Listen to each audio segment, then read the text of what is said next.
allowed to touch me because of the risk of infection, and for those 9 months I was kept in a plastic bubble bed. When I was growing up, my dad came home drunk every night, and we'd hear the front door opening, and my mum would say, "Here's your daddy." And that was the cue to go into a paralysed panic. Then you'd hear him coming down the hallway, and then the living room door would open, and his drunken and crazed head appears through the door, and his eyes bulging, and a frozen horror smile on his enraged and sickening face, and he will turn any second now into the devil and eat me. Then I was brought to bed, and the screaming would begin, and the spew on the walls, and my ma on the landing on her knees in hysterics, crying, pleading with my dad to stop, and me under the covers and all hope of safety gone. I've spent most of my life trying to get back into that plastic bubble bed.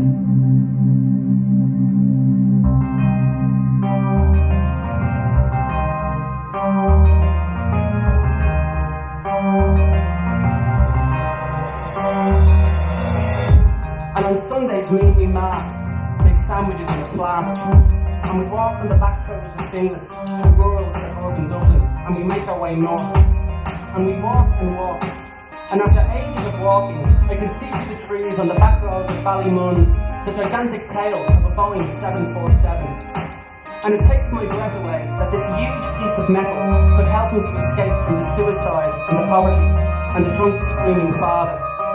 And I realise that the very man that is bringing me near to this miracle of technology is the very reason that I want to use this machine to escape from the fear that I'm living in. And we sit in some field beside the airport, father and son, and we eat the sandwiches and we drink the tea from the flask. And the enormous metal birds come towards us at low altitude, and they vomit out smoke behind them. And I can smell the smell of jet fuel, and I'm excited by that smell, because it's the smell of escape, and it's exotic, and it's dynamic, and it's the smell of the future. And we listen on the airbag radio to the pilots in the control tower and the blue room, and sometimes we hear the pilots of American Airlines or United Airlines, and we see the 707s and DC-8s, and they take off and blast above our heads and shoot off into the western sky and out to the west coast and onto the transatlantic air lanes that lead to America and hope.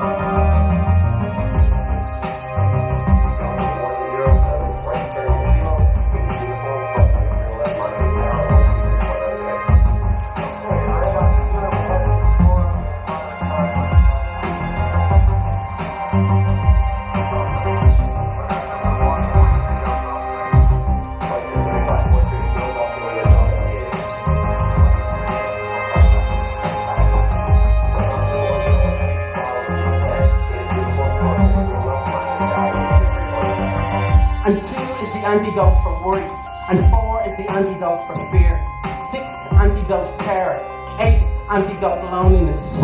For every problem I will have an even number to cancel out that problem, and 2 is the foundation of all that is good in the universe, and 4 will double that up and fortify 2, and so on and so forth, etc., etc., and so on and so forth, etc., etc., and so on and so forth, and so on and so forth, etc., etc.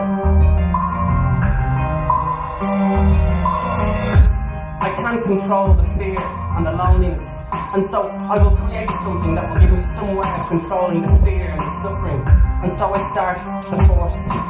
And the first thing I do is to count it out with my feet getting into bed, and I will tap out the numerical remedies with my toes on the bedroom floor. And the right foot is the good side, and the left foot is the bad side.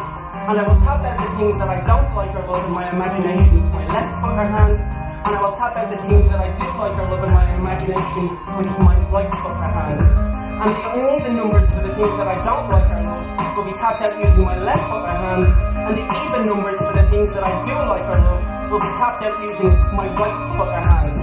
And I will keep tapping out the even numbers on the bedroom floor with my left foot already in the bed, so that my right foot is the last foot to leave the bedroom floor. And this will bless this crazy house that I live in, and stop the madman from attacking, and save my family, and make everything alright tomorrow.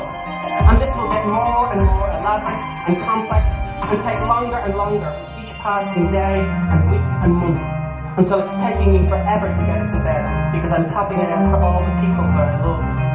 And I'm crying with frustration, because if I don't do it, something really bad will happen. And now I have decided to include switching on and off the bedroom light and doubling it up hundreds of times just to be sure. And my sisters are shouting from the other bedroom and banging on the bedroom wall for me to stop switching on and off the bedroom light. And I'm standing there in my pyjamas and I'm motionless except for my fingers switching on and off the bedroom light. And I'm there for an hour or more before I have to start work on the tapping the floor thing. So it's a 2-hour marathon trying to get into bed every fucking night.